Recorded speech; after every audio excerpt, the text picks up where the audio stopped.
Okay, so today is July 21st. With me tonight, I have my guest, Mr. 51.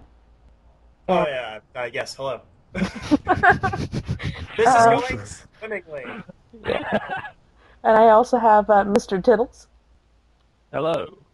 Mr. Nightshade, Hey, and Mr. Cyan. Good day, all.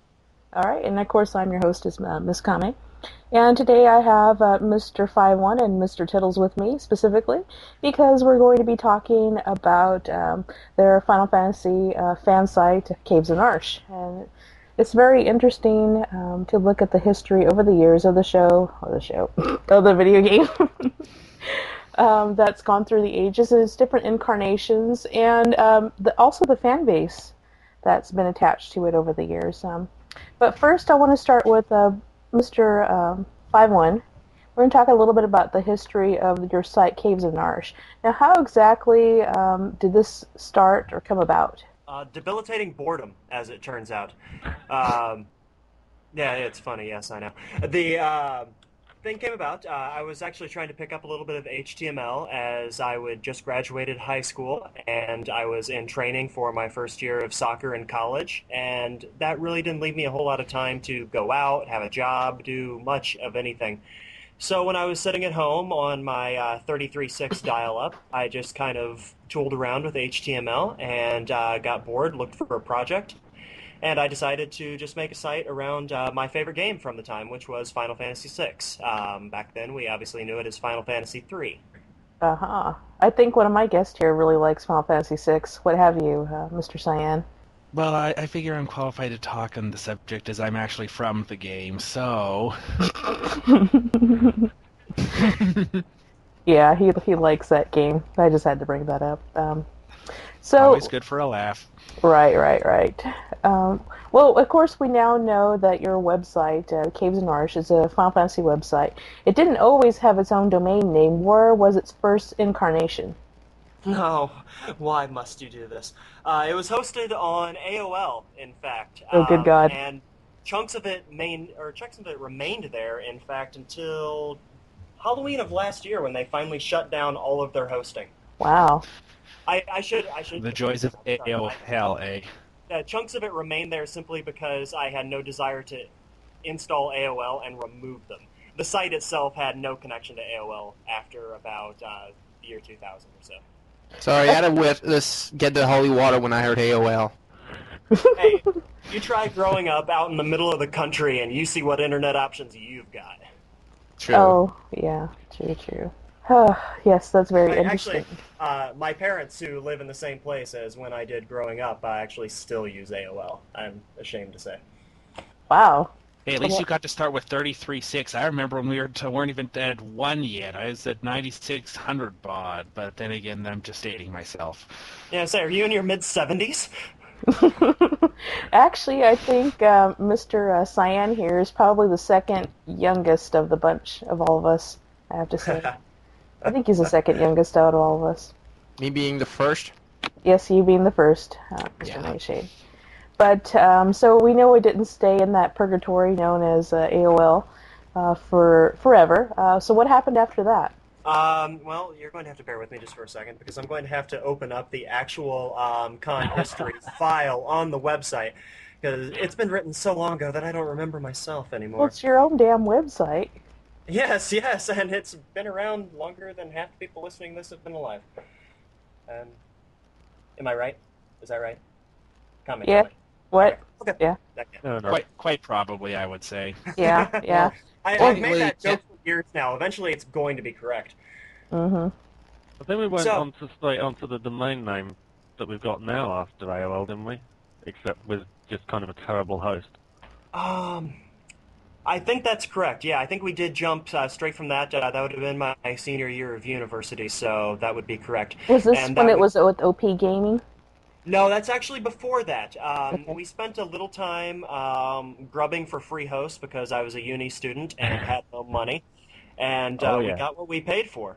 Um, this was around the time that Tittles came in, and that's why he's piping up as we speak. But Yeah. we did pick up the domain name in December of 2000, and then launched the newer version of the site on 1st January of 2001. That was when we debuted the domain name and finally got away from using AOL for anything whatsoever. Nice, nice. That's really Praise the angels.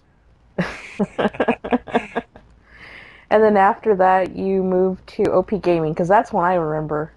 Yeah, that would have been around the time that we first interacted, I would imagine, and we were there for quite a while. I think, whatever.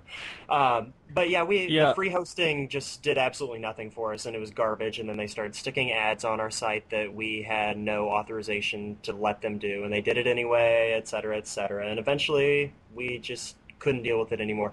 And that was when Rubicant, who I still am in touch with from time to time, decided that he wanted to go into the web business as well.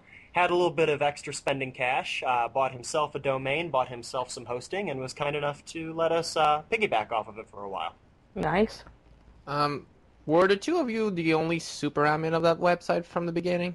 Well, from the very beginning, it was only me, but there wasn't much to really super admin. It was just a collection of flat HTML files. Right. I'd like for Tittles to actually explain how he got involved, because he's a real classy gent. That's a fun story, isn't it? Is it because you had one of those hitchhiking devices and then you were kidnapped from Earth in your bathrobe? Pretty much. I mean, the slightly longer version of it is that I didn't play Final Fantasy at all until about the turn of the century, and I started getting the forum scene. I know, right? But in the UK, we barely had any released until, 97 with FF7. So, I mean, I'd started to get into the sort of community side of things, post on a few forums, and I thought, hey, these bulletin boards look like fun.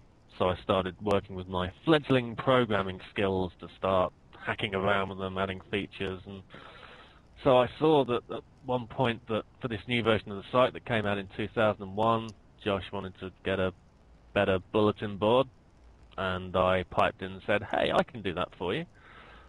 So I sort of, in a way, became the first staff member, if you like. Well, I feel obligated to point out that it didn't go exactly like that. At first it was, hey, the bulletin board that you have right now is utter garbage. You should really do something better. And I believe I responded with, if you can do something better, show me. Yeah, and I did. Yeah, and he did. Yeah, I had to give that to him. Had he not done that, we wouldn't remain friends, almost a decade later, but thankfully he did. Nice, nice. Let's see. Well, of course, we're talking about a little... Most relationships are kind of formed out of some kind of conflict, and I think that's just testament to that. Actually, I'm reasonably certain that's how my marriage came about, so it's not uncommon. Now, you know she loves you, or else she wouldn't be asking you for drinks. Okay, going back to Mr. 51. What exactly were the original games covered? Original game, in fact. For the first... singular. Yes, indeed. For the first 3.5 years, it was only Final Fantasy VI, and it wasn't until around the middle of 2001 or so when we started covering Final Fantasy IV. Huh. Makes sense. I mean, it's called Caves of Narshe, so... Yeah. I'm assuming... Yes, and that remains a sticking point, given that we cover far more now, but people randomly from the internet still assume that we care only about Final Fantasy VI, everything else is just tacked on at the end. It's not the case, but, you can't really argue it anymore. It's too late to change the name. Yeah. Josh gets very bitter about. I keep telling him it's not a big thing, but no, it's not. Yes, you're picking up on this. That Tittles is in fact the voice of logic, and I'm a creature of pure emotion.